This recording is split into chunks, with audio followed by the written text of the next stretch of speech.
क्या आप सब जानते हो कि मिनिस्ट्री ऑफ एक्सटर्नल अफेयर्स में निकाली गई काफी अच्छी गवर्नमेंट जॉब वैकेंसी आप सब लॉयर्स के लिए, जिसमें लीगल कंसल्टेंट की वैकेंसीज निकाली गई हैं। तो अगर आप भी इन वैकेंसीज का पार्ट बनना चाहते हो तो आज मैं इन सारी वैकेंसीज को कवर करने वाला हूँ। साथ में हम देखेंगे कैसे आप इन वैकेंसी का पार्ट बन सकते हो, क्या क्या क्राइटेरिया होने वाला है और कौन कौन सी चीजें आपको चाहिए होंगी इस वैकेंसी का पार्ट बनने के लिए। पर मैं आपको पहले बता दूं कि मिनिस्ट्री ऑफ एक्सटर्नल अफेयर्स में ऐसी काफी कम वैकेंसीज निकाली जाती हैं। तो अगर आपको ये वैकेंसीज देखने को मिल रही है और अगर आप इसके एजुकेशन क्वालिफिकेशन या फिर इसके एक्सपीरियंस क्राइटेरिया को फुलफिल कर रहे हो तो इस वैकेंसी को बिल्कुल भरिएगा। साथ में इसके बारे में हम इन डेप्थ में बात करेंगे और जो भी इसके पॉइंट्स होने वाले हैं उन्हें नोट डाउन जरूर कर लेना, क्योंकि इसमें काफी ऐसे इंपॉर्टेंट पॉइंट्स हैं जो कि आपको पता होने चाहिए इस वैकेंसी को भरने से पहले।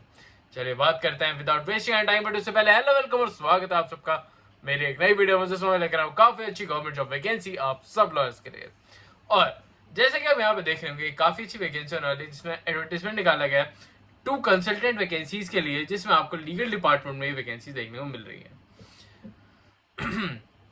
अब बात करते हैं इस वैकेंसी के बारे में, बट उससे पहले मैं आपको एक पहले ही डिटेल में बता दूं कि ये कॉन्ट्रैक्चुअल बेस जॉब होने वाली है, पर इसका कॉन्ट्रैक्ट को एक्सटेंड भी करा जा सकता है बाय 4 इयर्स।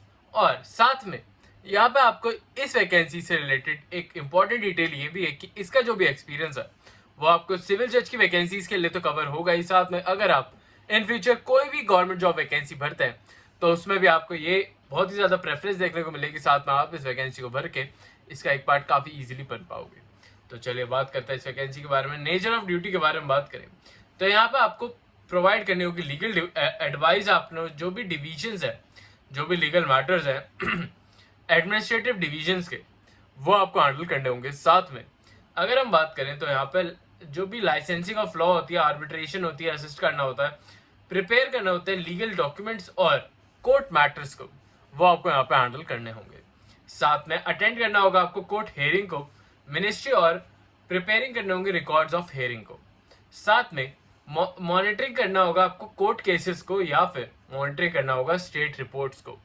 तो यह आपका वर्क प्रोफाइल हो जाता है जिसमें आपको ये सारे काम करने होंगे। साथ में जो भी लीगल वेटिंग और डॉक्यूमेंटेशन है वो आपको देखनी होगी। यहाँ पे एनालिटिकल लीगल इश्यूज और रिकमेंडेशंस, कोर्ट एक्शंस जो है वो आपको देखने होंगे।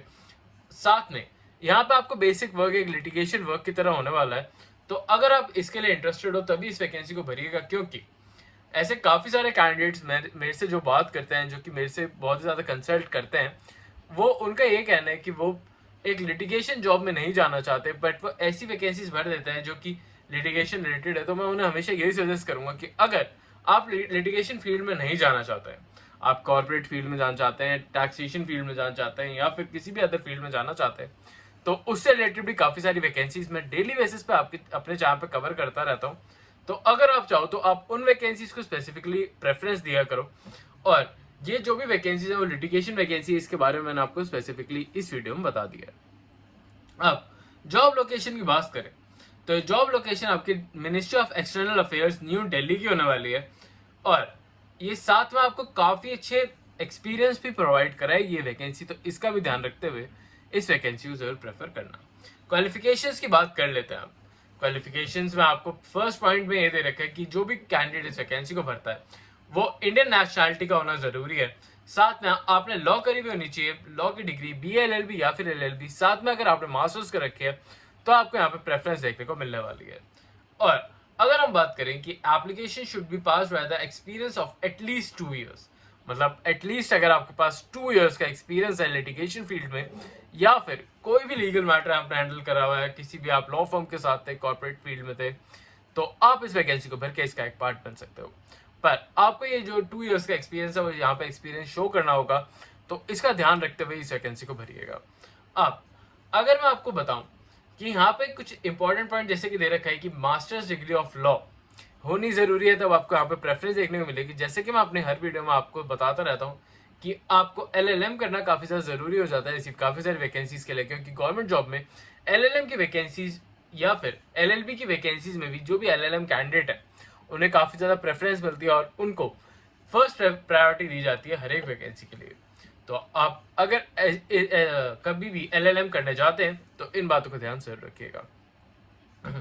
अब अगर हम बात करें तो यहाँ पे आपकी गुड कम्युनिकेशन स्किल्स होना काफ़ी ज़्यादा ज़रूरी है। अगर आपको इंग्लिश और हिंदी स्पीकिंग लैंग्वेज और रिटन स्किल्स आपकी अच्छी हैं तभी आप इस वैकेंसी को भर सकते हो। अगर इसमें कोई भी आपकी थर्ड लैंग्वेज नहीं मांगी गई, जो कि आपके लिए एक बहुत ही अच्छा पॉइंट बन जाता है। और अब यहाँ पे देखिए तो आपको बेसिक कंप्यूटर स्किल्स भी आपके होना ज़रूरी है, जिसमें आपको प्रिपेयर डॉक्यूमेंटेशन, आपको डाटा शीट बनाने आनी चाहिए और प्रेजेंटेशन करने आनी ज़रूरी है। तो जैसे कि मैं आप हर सब लॉयर्स को यही कहता हूँ और हमेशा सजेस्ट करता रहता हूँ कि आपको अपनी कंप्यूटर स्किल्स को हमेशा इम्प्रूव करते रहना होगा। और जो भी कंप्यूटर वेबसाइट्स होती हैं, जो कि लीगल वेबसाइट्स हैं, आपको उन्हें चलाना आना काफ़ी ज़्यादा ज़रूरी है। अगर आप चाहते हो तो मैं एक स्पेसिफिक वीडियो बना दूंगा आप सबके लिए उन सब टॉपिक से रिलेटेड, जैसे कि आप कैसे जो भी गवर्नमेंट लीगल वेबसाइट्स हैं आप उन्हें ईजिली यूज़ कर सकते हो और कैसे आप AI टूल का यूज़ करके अपनी लीगल स्किल्स को और भी ज़्यादा इम्प्रूव कर सकते हो। अगर हम बात करें, एप्लीकेशन शुड बी 40 ईयर्स, मतलब अगर आपकी एज 40 ईयर्स से कम है तभी आप इस वैकेंसी को भर के इसका एक पार्ट बन सकते हो। तो जैसे कि आप देख रहे हो यहाँ पे एज से रिलेटेड कि इन्होंने पहले रिस्ट्रिक्ट कर दिया है 40 ईयर्स से ज़्यादा के जो भी कैंडिडेट्स हैं वो इस वैकेंसी को नहीं भर पाएंगे। ये अपना आप में काफ़ी अच्छा पे स्केल भी प्रोवाइड करा रहा है, जिसमें लेवल 11 से लेकर लेवल 12 तक का पे स्केल देखने को मिलेगा। और अगर हम बात करें यहाँ पे तो रेम्यूनरेशन से रिलेटेड और भी काफ़ी इंपॉर्टेंट डिटेल्स हैं कि आपको 10 lakh per annum maximum amount यहाँ पे देखने को मिल सकता है। तो ये भी अपना आप में काफ़ी अच्छा अमाउंट बन जाता है, क्योंकि इसमें ज़्यादा एक्सपीरियंस भी नहीं मांगा गया और साथ में ये एक गवर्नमेंट जॉब वैकेंसी है जिसका एक्सपीरियंस आपको इन फ्यूचर बहुत ज़्यादा यूजफुल रहेगा। अगर हम डिज़ायरेबल क्वालिफिकेशंस के बारे में बात करें तो अगर आपने किसी गवर्नमेंट इंस्टीट्यूशन, जैसा कि आप यहाँ पे भी देख रहे हैं, इन्होंने क्वालिफिकेशन में यहाँ पे भी साफ साफ लिख रखा है, अगर आपने किसी गवर्नमेंट इंस्टीट्यूशन के साथ काम कर रखा है, तो जैसे कि अगर मैं आपको एक एग्जांपल देता हूँ कि जैसे अगर आपने कोई भी गवर्नमेंट इंस्टीट्यूशन के साथ अगर आपने कोई इंटर्नशिप भी करी है और आप इस वैकेंसी को भरते हो तो आपको यहाँ पे प्रेफरेंस देखने को मिलती है। तो मैं जैसे कि आपको हमेशा बताता हूँ आप सब लॉ ग्रेजुएट्स को या फिर लॉ स्टूडेंट्स को कि अगर आपको गवर्नमेंट की इंटर्नशिप देखने को मिल रही है तो आप उसे ज़रूर भरा करिए, सो दैट आपको भी ऐसी वैकेंसीज में ज़रूर प्रेफरेंस देखने को मिलेगी। अब हम बात करते हैं कि आप इस वैकेंसी को कैसे भरोगे और कैसे इसका एक पार्ट बन सकते हो। तो ऑफलाइन आप मोड पे इस वैकेंसी को भर सकते हो, ऑनलाइन मोड पे इन्होंने कोई डिटेल अभी दी नहीं है। हाँ, ऑनलाइन मोड पे भी दे रखी है, सॉरी। तो ऑनलाइन और ऑफलाइन दोनों ही मोड्स पे आप इस वैकेंसी को भर सकते हो। तो बाय पोस्ट पे आप इसे भेज सकते हो और ऑनलाइन इनकी ऑफिशियल ईमेल एड्रेस पे भी आप इस वैकेंसी को भर सकते हो। तो आप दोनों ही मोड से इस वैकेंसी को भर दीजिएगा और जो भी कैंडिडेट इस वैकेंसी के लिए शॉर्टलिस्ट होंगे उन्हें इंटरव्यू के लिए बुलाया जाएगा या फिर रिटन टेस्ट भी कंडक्ट कराया जा सकता है अगर ज़्यादा एप्लीकेंट इस वैकेंसी को भरते हैं तो इस बात का ध्यान रखते हुए इसकी प्रिपरेशन अभी से स्टार्ट कर देना। इसकी लास्ट डेट 16 सितंबर 2025 की होने वाली है। तो इससे पहले इस वैकेंसी को जरूर भर देना, सो दैट आप इस वैकेंसी का पार्ट बन पाओ।